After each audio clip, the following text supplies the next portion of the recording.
faman ittaqa asy-syubuhat, maka barang siapa yang menjaga, menghindarkan diri, tidak mengambil risiko, tidak terjatuh di dalamnya kepada syubhat, menjauhi justru dia, maka faqad istabra al-dini wa irqi. Jadi kalau kita ini justru menjauhkan dari sesuatu yang samar tadi, yang seperti itu posisinya, berarti kita mendapatkan kemuliaan. Sungguh berarti antum telah membebaskan, menyelamatkan agama antum, menyelamatkan kehormatan antum sendiri.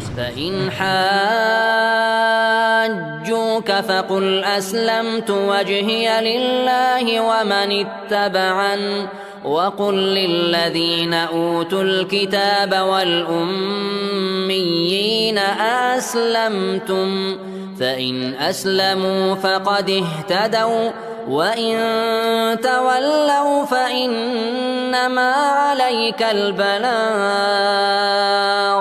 والله بصير بالعباد.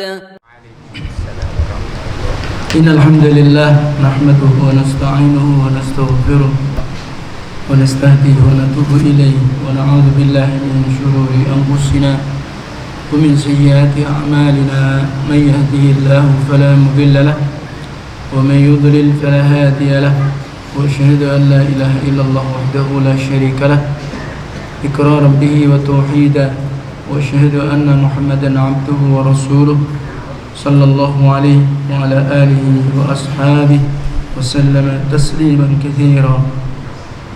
يا أيها الذين آمنوا اتقوا الله حق تقاته ولا تموتن إلا وأنتم مسلمون. يا أيها الناس اتقوا ربكم الذي خلقكم من نفس واحدة وخلق منها زوجها وبث منهما رجالا كثيرا ونساء واتقوا الله الذي تساءلون به والأرحام إن الله كان عليكم رقيبا. يا أيها الذين آمنوا اتقوا الله وقولوا قولا سديدا يصلح لكم أعمالكم ويغفر لكم ذنوبكم ومن يطع الله ورسوله فقد فاز فوزا عظيما. أما بعد فإن أصدق الحديث كتاب الله وخير الهدى هدى النبي صلى الله عليه وعلى آله وسلم وشر الأمور محدثاتها فإن كل محدثة بدعة وكل بدعة ضلالة وكل ضلالة في النار. أعاذنا الله وإياكم من النار، أعاذنا الله وإياكم من البلاء والوباء. معاشر المسلمين والmuslimat, jamaah salat maghrib yang saya cintai dan saya hormati, barakallahu fikum jami'an. Syukur kita kepada Allah Azza wa Jalla yang senantiasa kita panjatkan dan kita ucapkan dengan kita memuji dan menyanjung kepada Allah. Pada kesempatan malam hari ini, alhamdulillah alladzi bi ni'matihi tatimmus shalihat, segala puji hanya milik Allah yang sebab nikmatnya maka menjadi sempurna amalan-amalan saleh. Demikian pula kita berharap pada kesempatan malam hari ini kita mengawali dan memulai kembali taklim kita, kajian kita secara offline. Semoga senantiasa memberikan keberkahan dan kemanfaatan untuk diri kita dan demikian pula untuk agama Allah Taala, demikian pula untuk kaum muslimin. Dan hakikatnya agama ini dibangun di atas kemaslahatan, dan itu yang perlu dicatat. Dan barakallahu fikum, Allah Taala jadikan agama ini adalah sebagai nasihat. Ad-dinun nasihat, agama itu adalah nasihat. Dan kita ketahui bersama keadaan situasi yang masih berjalan, sebagaimana masa-masa pandemi masih berjalan, sehingga menasihatkan untuk diri saya dan antum semua maka kita mengambil jalan dengan jalan yang wasat, artinya pertengahan. Kita tidak terlalu paranoid pula, terlalu takut, juga tidak boleh terlalu gegabah. Akan tetapi kita tetap bahwa meyakini bahwa datangnya sebuah wabah penyakit adalah dari Allah, dan itu takdir Allah Taala, dan tentu itu adalah sebab-sebab perbuatan manusia. Maka dengan demikian, ketika kita muhasabatun nafas, kita introspeksi diri kita bahwa tidaklah Allah itu menurunkan sebuah ujian, cobaan, bala, wabah, maka itu karena semata-mata dosa-dosa, kemaksiatan yang dilakukan oleh hamba. Maka tentu tidak akan Allah cabut, Allah angkat kecuali dengan taubatan nasuha, taubat kita yang tulus, taubat kita yang murni, dengan kita kembali rujuk kepada taat kepada Allah Azza wa Jalla, kita penuhi, kita amalkan rambu-rambu aturan-aturan Allah Taala. Demikian pula kita senantiasa menjaga diri kita dari terjatuh kembali dari kemaksiatan kepada Allah Taala. Hadirin jamaah yang mulia, ayat Al-Quranul Karim yang juga menjadi penghibur untuk kita semua, terkhusus di masa-masa yang sebagaimana kita telah ketahui dan maklumi, sayaj'alullah ba'da usri yusra. Allah akan menjadikan masa-masa sulit kita, masa-masa kesedihan kita, masa-masa kesusahan kita, maka Allah akan ganti dengan masa-masa yang menyenangkan, masa-masa yang mudah. Dan itu janji Allah Taala. Dan itu juga terjadi tentu bagaimana penyebaran Islam, dakwatul Islam, dakwatul tauhid di awal-awal dakwah, yang sungguh mereka mengalami sebuah ujian dan cobaan yang begitu dahsyat, sehingga bagaimana ayatul Quran yang tatkala terjadi sebuah ujian yang besar kepada keluarga Ammar bin Yasir, yang kita ketahui bahwa wanita yang syahidah atau wanita yang syahidah pertama adalah ibu daripada Ammar, kemudian bapaknya, karena mempertahankan kalimat tauhid, mempertahankan agama Allah, keyakinan tentang la ilaha illallah. Dan ketika Ammar ibnu Yasir mendapatkan sebuah ujian tentang keimanannya, maka disitulah maka dia bertanya, mata nasrullah, kapan pertolongan Allah? Maka dijawab oleh Allah, ala inna nasrallahi qarib, ketahuilah dan ingatlah sesungguhnya bantuan pertolongan Allah itu adalah amat dekat. Ingat, bantuan pertolongan Allah itu amat dekat, dan itu adalah sebuah kepastian yang datang dari Allah Taala. Dan Allah menyebutkan di dalam ayatnya, sebagaimana dua ayat yang saya bacakan, di dalam masa-masa sulit, di masa-masa susah, maka tentu tidaklah dijelaskan kira-kira berapa lama. Maka oleh sebab itu barakallahu fikum, dan ketika itu pula jarak pertolongan Allah, dan kemudian tatkala mendapatkan istilah Fathu Makkah, yakni pertolongan Allah dengan dibukakannya Makkah kembali menjadi negeri muslimin, itu dengan jangka waktu yang amat panjang, bertahun-tahun. Nah, tentu barakallahu fikum semua kembali kepada kita manusia, hamba-hamba ini. Maka yang jelas disebutkan dalam kitab Ad-Da'wah wa Imam Ibnu Qayyim Al-Jauziyyi rahimahullah taala, ma nazalallahu bala illa bi dhanbin wa ma rufi'a minal bala'i illa bi taubatin. Allah tidak akan pernah menurunkan sebuah ujian dan cobaan kecuali karena dosa, dan Allah tidak akan mencabutnya kecuali taubat hamba dari dosa. Yang tadinya dia banyak melakukan kemaksiatan dan pelanggaran, maka dia menuju taat kepada Allah Azza wa Jalla. Dan itulah solusi dan itulah al-makhraj yang diberikan oleh Allah dan Rasulnya sallallahu alaihi wasallam. Sehingga kita jangan mengkhayal, kemudian kita jangan kemudian berharap sampai kapan, tapi kita nggak pernah perbaiki diri kita. Apa yang kurang, apa yang hari ini kita telah langgar, kita nggak pernah untuk lebih baik dan lebih baik. Itu jelas sesuatu yang tidak mungkin, dan hanya harapan-harapan yang tidak akan mendatangkan sebuah hasil. Barakallahu fikum. Kita pula memohon kepada Allah Subhanahu wa taala, tentu di antara teman-teman kita ada yang juga diuji oleh Allah. Ya qadarallahu wa ma syaa fa'al. Apa yang Allah telah takdirkan, mereka ada yang terpapar. Semoga Allah berikan kesembuhan segera, Allah berikan ketabahan, maka itu yang terpenting. Dan semoga mereka pula juga begitu semangat untuk sehat, untuk sembuh, dan kemudian tidaklah kemudian berputus asa dengan apa yang menimpa padanya. Maka itu penting, sama dengan kita pula.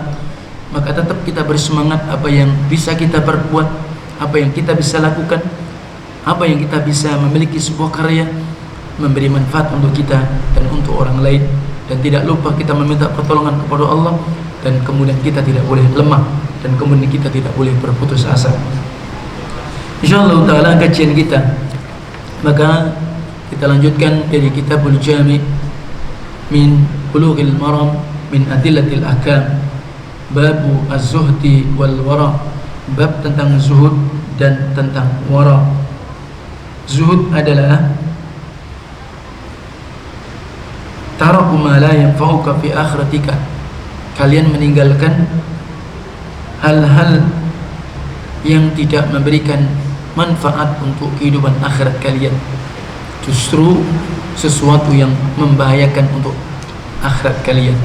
Maka jika kalian tinggalkan sesuatu yang ada di dunia ini tidak memberi manfaat, justru memudaratkan, maka itu adalah orang-orang yang zuhud dan ada pada dirinya sifat-sifat zuhud.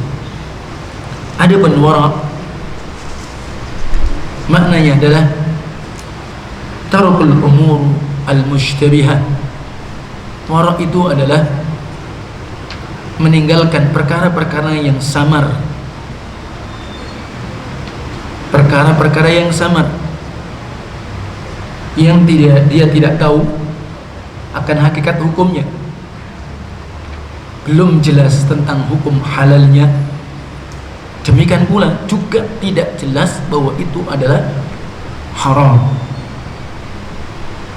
Maka kalau orang memiliki sifat al-wara, maka dia tinggalkan karena Allah Azza wa Jalla. Maka dia tinggalkan karena Allah Azza wa Jalla. Karena perkara itu perkara yang samar, maka disebut dengan perkara yang al-mushtabihat. Orang-orang yang memiliki sifat az-zuhud, orang-orang yang memiliki sifat al-wara sebagai tanda kesempurnaan takwa dia kepada Allah Azza wa Jalla. Hadis dari Nu'man ibn Bashir radhiyallahu anhu muttafaqun alaih, maka menjelaskan juga penjelasan tentang sesungguhnya sesuatu yang halal itu jelas, sesuatu yang haram pula telah jelas. Telah kita bahas beberapa waktu yang lalu. Dan poin tentang sesuatu yang halal, maka juga bayin, kita tahu bahwa sesuatu itu adalah haram, maka dijelaskan dengan dalil.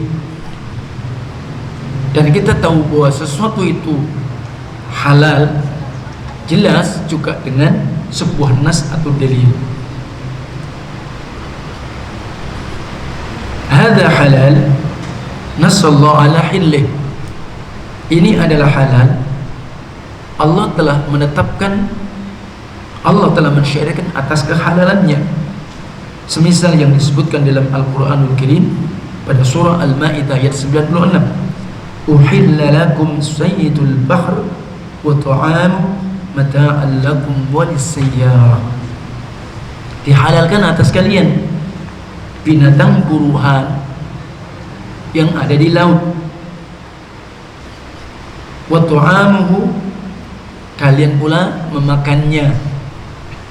Mata'an lakum, maka sebagai kenikmatan, anugerah bagi kalian. Walis sayyarah, juga bagi orang-orang yang mungkin lagi menempuh sebuah perjalanan. Demikian pula sesuatu yang Allah diamkan, maka tidak datang sebuah nas bahwa itu ada larangan, fahuwa halal. Demikian pula ketika tidak ada sesuatu yang memang dasar itu haram, jangan kita mengharamkannya. Ya.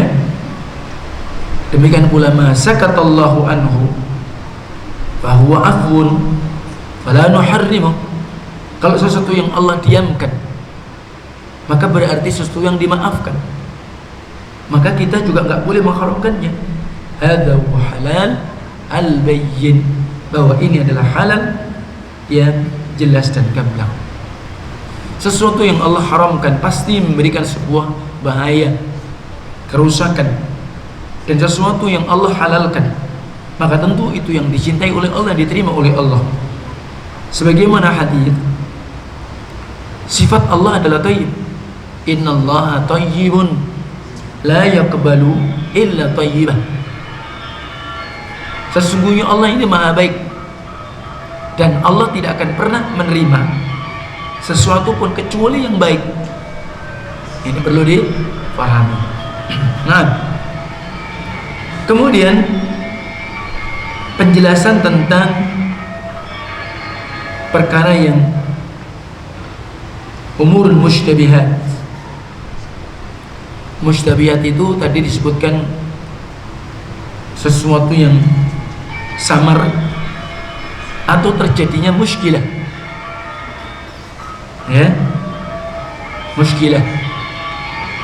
La yudriha liya min qismil halal atau min qismil haram. Maka tidak diketahui apakah dia termasuk jenis yang halal atau jenis yang haram. Itu namanya apa? Sesuatu yang syubhah atau mushtabihat. Nadharan li ikhtilafil adillati fiha, karena di situ sesuatu yang masih samar, ya, dan sesuatu yang dianggap muskilah karena tidak diketahui apakah itu macam yang halal atau macam yang haram. Kenapa? Melihat adanya di dalamnya perbedaan dalil. Iya. Waqad ikhtalafa fiha al-ulama, dan sungguh telah berbeda tentangnya para ulama. Nadharan li ikhtilafil adillati fiha, karena apa? Memandang di dalamnya ada perselisihan dalil di dalamnya, maka hadhi tusamma mushtabihat, maka itu disebut apa? Dinamakan sesuatu yang syubhat atau samar.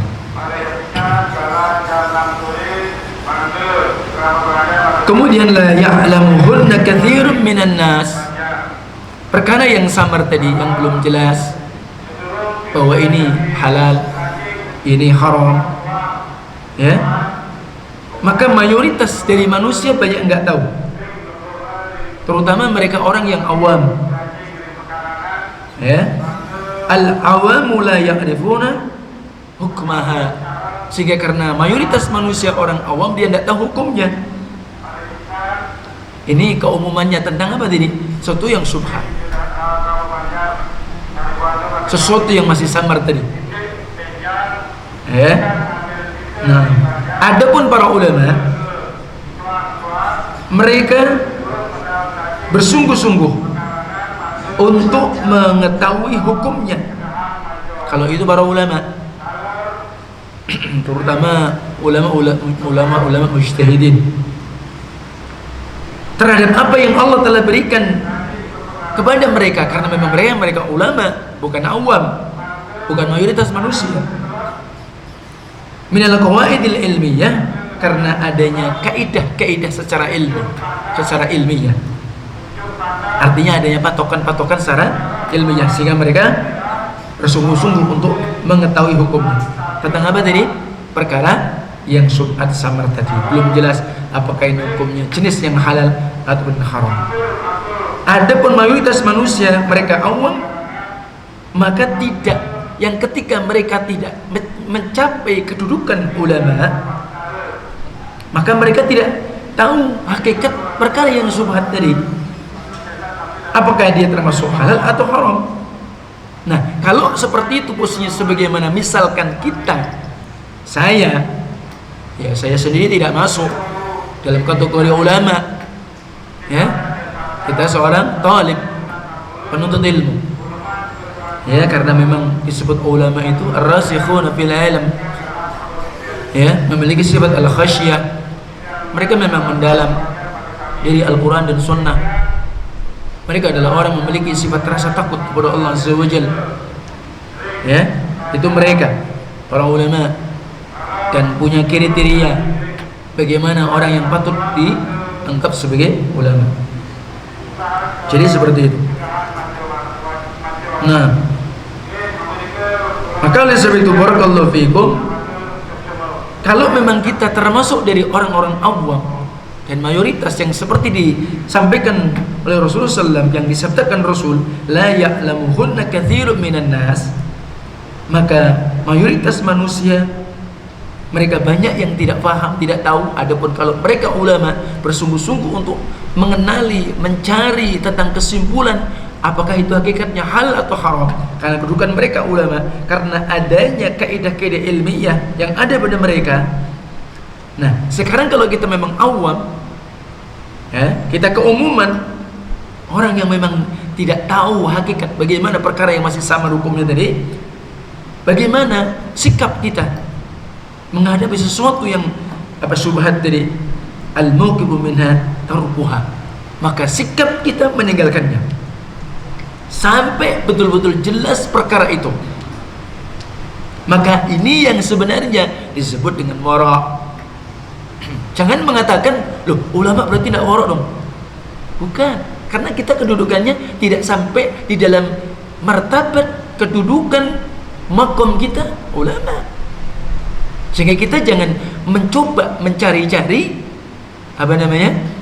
oh ini ternyata nanti jatuhnya justru halal kalau bagi kita, kan begitu ya. Nah, jadi seperti itu. Maka ini sebenarnya wara' yang ada pada kita, sehingga kita meninggalkan sesuatu yang samar tadi.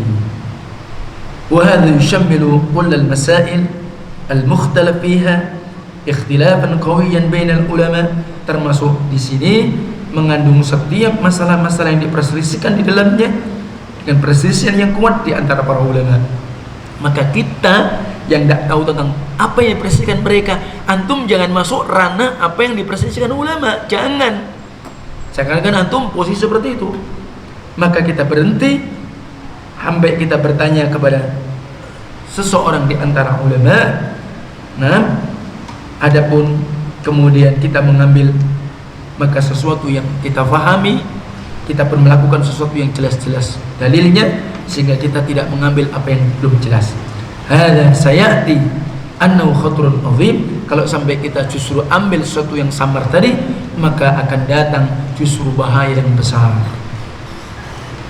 Maka dipercontohkan di sini, mathalan,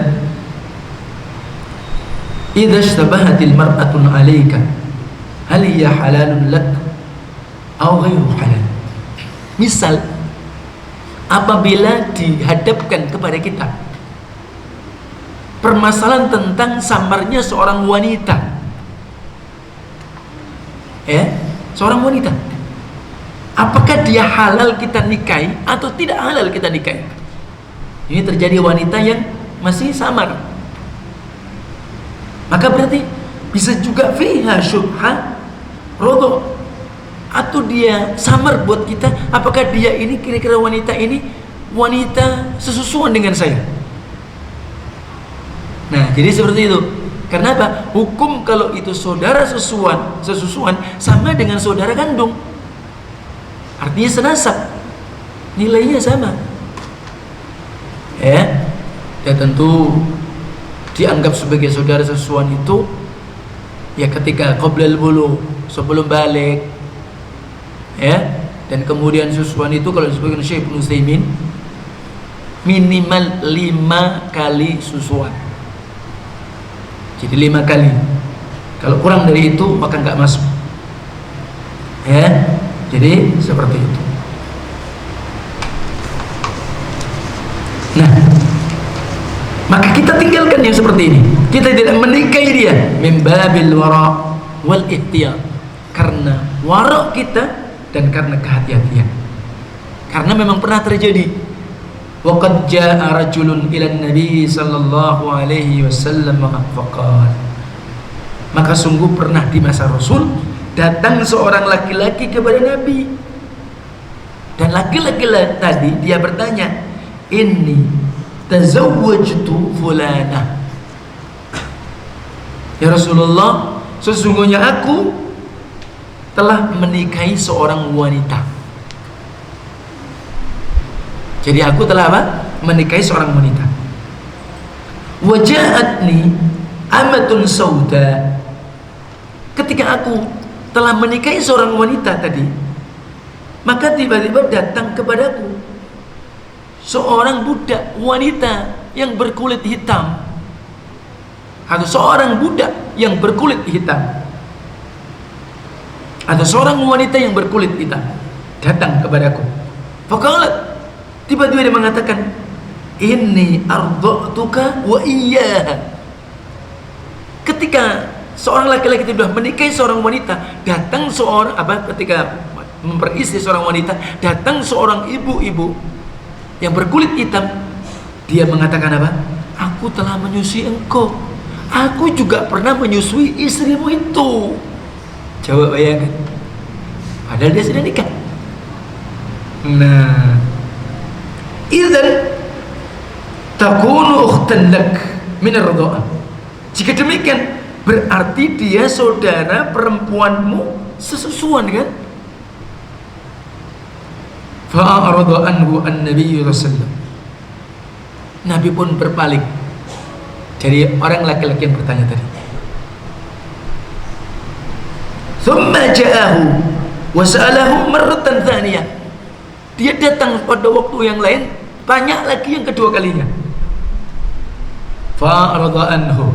Nabi pun berpaling dari dia. Thumma sa'alahu ats-tsalitsata. Datang lagi mau tanya yang ketiga. Kalau Nabi mengatakan, tinggalkan wanita itu. Utrukha, tinggalkan. Artinya apa?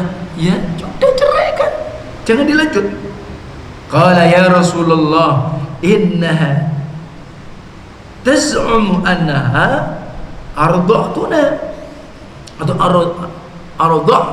arda'atna. Sementara wanita yang datang itu yang berkulit hitam, kan dia menyangka, dia mengklaim, bahasa kita begitu, bahwa dia menyusukan kami, sehingga kami dianggap sebagai saudara perempuan susuan. Nabi pun mengatakan, kaifa waqad qila, bagaimana sungguh akan dikatakan sama dia. Akhrajahu al-Bukhari min hadits Uqbah ibn al-Harith. Nah, ketika laki-laki itu datang kepada Nabi menjelaskan seperti posisinya, sampai dia 3 kali, apa intinya? Yuridur rajul ayyabtiyahu ar-rasul bil jawaz. Intinya dia itu pingin kalau dia boleh untuk menikahi perempuan itu. Tidak mau dia menceraikannya karena sudah kadung cinta dan senang. Lianna hadhil mar'ah imratun wahidah wa khabaruha mashkukun fih. Dan wanita ini kan sendirian, beritanya bisa jadi diragukan, kan? Kalau dalam sebuah hadis ada orang datang pakai khabar satu, namanya hadis ahad. Nah, kalau orang-orang ada sebagian orang yang tidak menerima hadis ahad, artinya hadis yang dikhabarkan, yang diriwayatkannya satu orang. Nah, ini terlalu banyak kalau seperti itu. Dan salah satu pemahaman Mu'tazilah, dia hanya menerima hadis-hadis yang mutawatir. Jadi seperti itu. Jadi pada intinya seperti itu. A'radar Rasul anhu, Nabi pun berpaling dari dia. Ketika dia mendebat, ingin Nabi itu membolehkannya, Nabi kan mengatakan untuk meninggalkannya. Dan Nabi bertanya kepada dia, "Ushkuka fi khabaril mar'ah?" Apakah engkau masih ragu dengan berita wanita yang hitam itu? Faqala lahu Rasul, maka Nabi mengatakan, "Kaifa waqad qila?" Bagaimana mungkin kalian akan dikatakan? Kalian mau ngomong apa lagi? Ini tinggalkan dia. Ya, karena apa? Hadi imra'atun musytabihah, karena ini adalah wanita yang samar buatmu. Fa idza wujidat syubhah radha fi imra'atin law thabatat tuharrimuha alayhi. Ya, maka apabila dijumpai itu perkara yang samar karena sesusuan tentang wanita tadi, maka ya tentunya ditetapkannya haram atas dia. Fa innal wara'a wal ikhyad an tatarkaha, yang mestinya kalau antum pengen wara' dan antum pengen hati-hati, tinggalkan. Dan wa anta tazawwaja ghairaha, mestinya engkau menikahi kepada wanita yang lainnya. Ini satu contoh. Pernah terjadi pula, lamma wajada an-nabiy sallallahu alaihi wasallam tamratan sakitatan 'alal ardi akhadhaha wa qala laula anni akhsha anna hadhihi min as-sadaqah la akaltuha, akhrajahu al-Bukhari wa Muslim min hadits Anas bin Malik. Satu lagi, Nabi pernah, kalau tadi kisah seorang laki-laki yang datang kepada Nabi, ini Nabi sendiri. Ketika itu Nabi menjumpai sebutir kurma yang jatuh.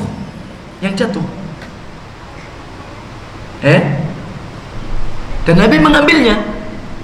Terus Nabi mengatakan, seandainya sungguh aku tidak takut bahwa ini adalah sedekah.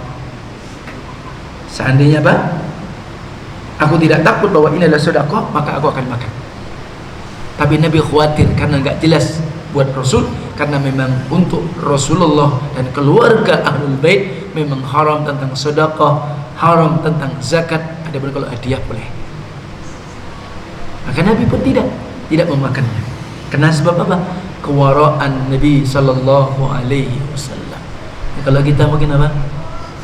Wah, rezeki nomplok. Ya kan? Wah, rezeki ini. Alhamdulillah, gitu ya. Jangan. Kalau barang temu juga nggak boleh langsung diklaim, langsung dimiliki, nggak boleh. Ya. Terutama kalau kemudian dia menemukan barang yang lebih tanpa haram, itu pun seperti itu. Cuma juga harus hati-hati karena banyak orang yang mungkin mengklaim, oh itu barang saya kan. Karena situasi yang seperti ini ya, tetap harus disampaikan kepada yang lebih berwajib. Baik. Jadi seperti itu. Falamma kanat,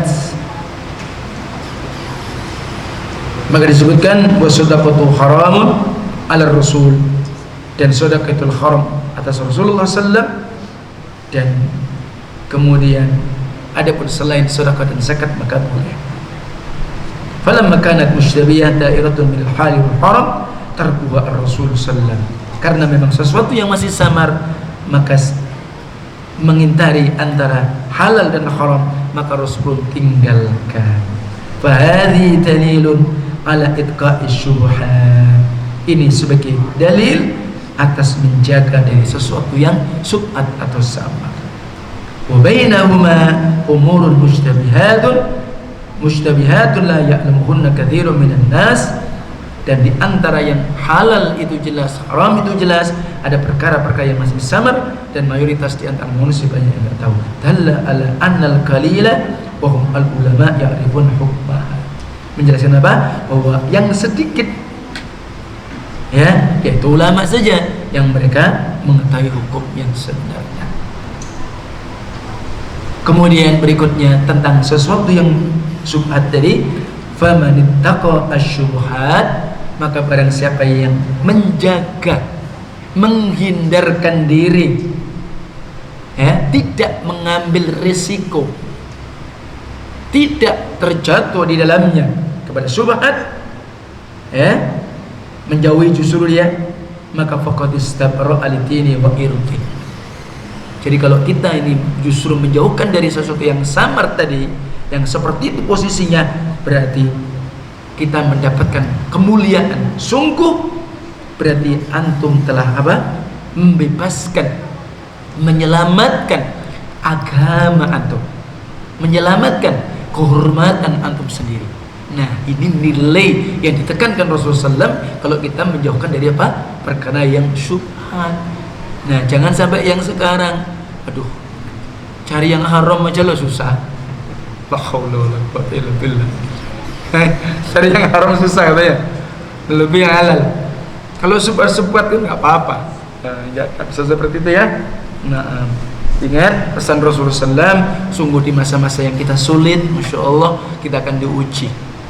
Ya, nanti akan dijelaskan oleh Rasulullah SAW, dan bahwa barang siapa yang justru menyelamatkan, menjauhkan diri dari subhat, maka sungguh dia telah membebaskan, menjaga agama dia, din dia, dan kehormatan dia. Istabru al-dini li alla yaqa fil haram. Apa maknanya? Berarti dia telah menjaga agamanya, maka dia tidak terjatuh pada sesuatu yang haram. Jadi seperti itu.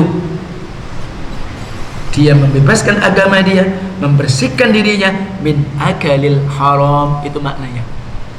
Berarti dia menjaga diri memakan yang haram. Li'annahu, karena dia telah berhati-hati dalam sebuah masalah, dalam sebuah perkara. Demikian pula menjaga kehormatannya. Apa maksudnya? Menjaga dirinya, menjaga privasinya, dan karena manusia punya privasi, manusia punya muru'ah, harga diri, ya kan?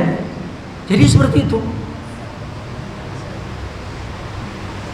Sehingga ya manusia seperti itu, dia memuji bagaimana nenek moyangnya, keluarganya, ya kan? Jadi seperti itu. Sehingga bagaimana dia dipuji, tidak dicela. Makna dia menjaga diri kehormatannya, maka kaffa kalaman nas anhu. Berarti dia menahan manusia membicarakan tentang dia. Li'annahu law waqa'a fi hadhihi syubhat yatakallamu an-nasu fihi. Tapi kalau justru dia terjatuh pada satu yang syubhat, masih samar, maka sungguh manusia akan bicara. Oh, itu loh si fulan. Maka yang terjadi apa? Akan mencerca, mencela dirinya. Dia akan mendapatkan gunjingan pembicaraan orang banyak. Jadi ketika dia kemudian meninggalkannya, maka manusia akan diam, tidak membicarakan dia. Ini fadalla ala anal insan, maka menjelaskan atas sesungguhnya manusia ketika dia menjauhkannya, maka berarti dia menjauhkan dari apa yang mencela akan dirinya, dan tidaklah menjadikan adanya jalan celah manusia untuk membicarakan, mencerca.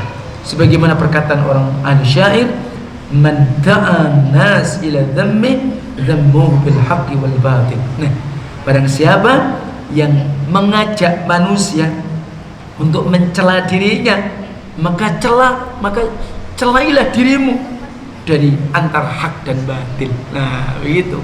Jadi kalau manusia ini ingin membicarakan dia, ya dia tentu terjatuh pada sesuatu yang syubhat tadi.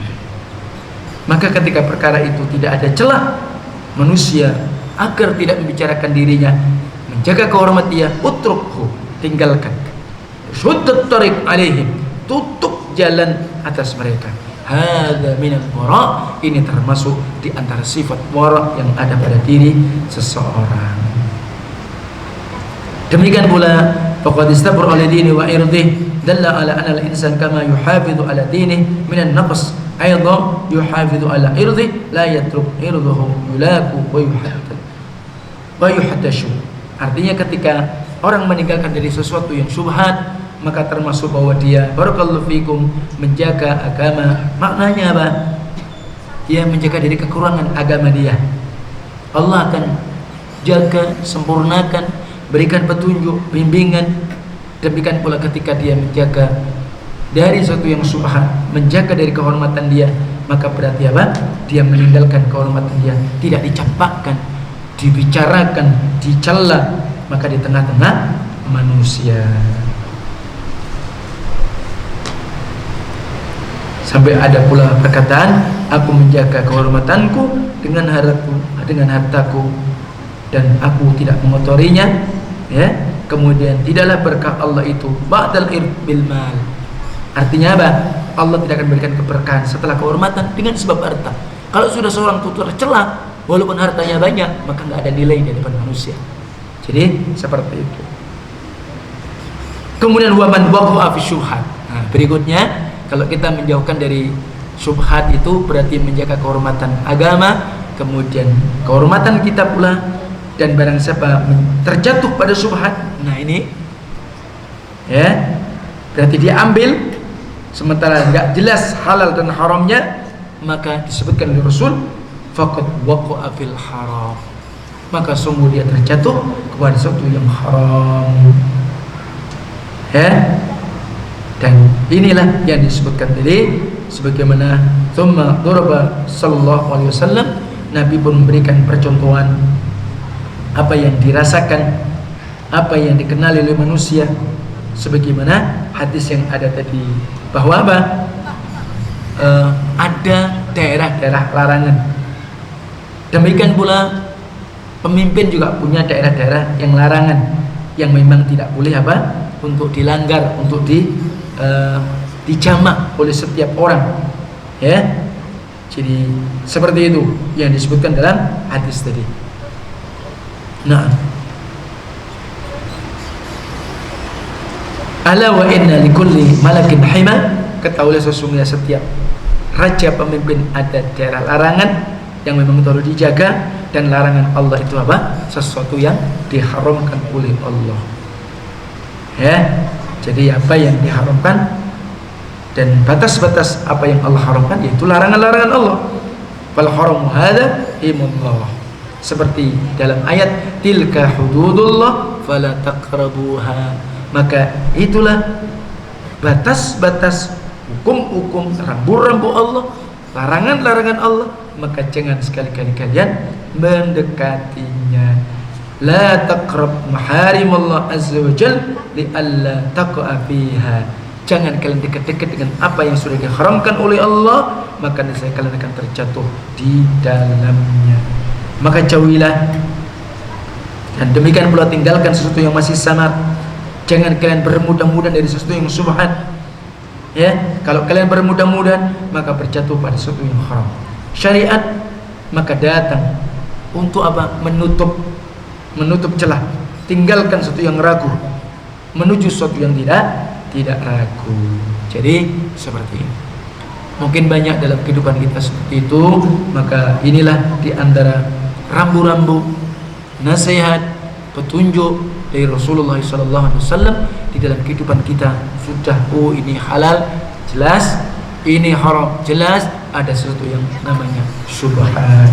Tapi hakikat syubhat itu maka terjatuh pada sesuatu yang haram jika kemudian dilanggar oleh manusia, dan ketika dia menjauhinya maka justru dia menjaga agama dan kehormatannya. Thumma bayyana Rasulullah sallallahu alaihi wasallam, kemudian Rasul pun menjelaskan tentang sebenarnya yang menjadi tolok ukur, patokan, ya, untuk manusia itu adalah hati. Maka Nabi menyatakan sebagaimana hadis disebutkan itu, bahwa ala wa inna fil jasad mudghah idza salahat salahal jasadu kulluh wa idza fasadat fasadal jasadu kulluh ala wayal qalbu. Nah, ini yang menjadi patokan seseorang ini, apakah dia ini orang yang hati-hati, wara, apakah dia orang yang bergampangan, maka yang menentukan hati. Apabila hatinya sehat, Maka apakah hatinya sehat atau rusak? Kalau hatinya rusak, ya terjatuh dia kepada kemaksiatan kepada Allah, ya dia terjatuh pada sesuatu yang subhat. Jika hatinya sehat, hatinya selamat, maka dia menjadi apa yang diharamkan oleh Allah. Maka inilah semua itu ditentukan oleh hati-hati manusia, dan Rasul mengatakan apa? Ala wa inna fil jasad mudghah. Ya, dan hati itu maka digambarkan di dalam tubuh itu ibarat komando, ibarat raja, ibarat panglima. Adapun anggota yang lain itu pasukannya, itu hati. Ya, maka kita ingat bahwa apa yang akan digelincirkan, dipalingkan oleh syaitan, ya hati. Maka hati itu ada disebutkan kalau di awal surat Al-Baqarah, tinggal 1 menit ya. Perhatikan kalau kita buka di dalam awal surah Al-Baqarah, Allah berikan sifat-sifat bagaimana hati seorang mukmin, bagaimana hati orang kafir, bagaimana hati kaum munafikin. Ya, nah, itu di dalam surat awal surah Al-Baqarah. Nah, maka oleh sebab itu keinginan syaitan adalah hati yang sakit. Wallahu a'lam. Sampai situ dulu, mudah-mudahan bermanfaat. Subhanakallahumma wa bihamdika asyhadu an la ilaha illa anta astaghfiruka wa atubu ilaik. Assalamualaikum warahmatullahi wabarakatuh.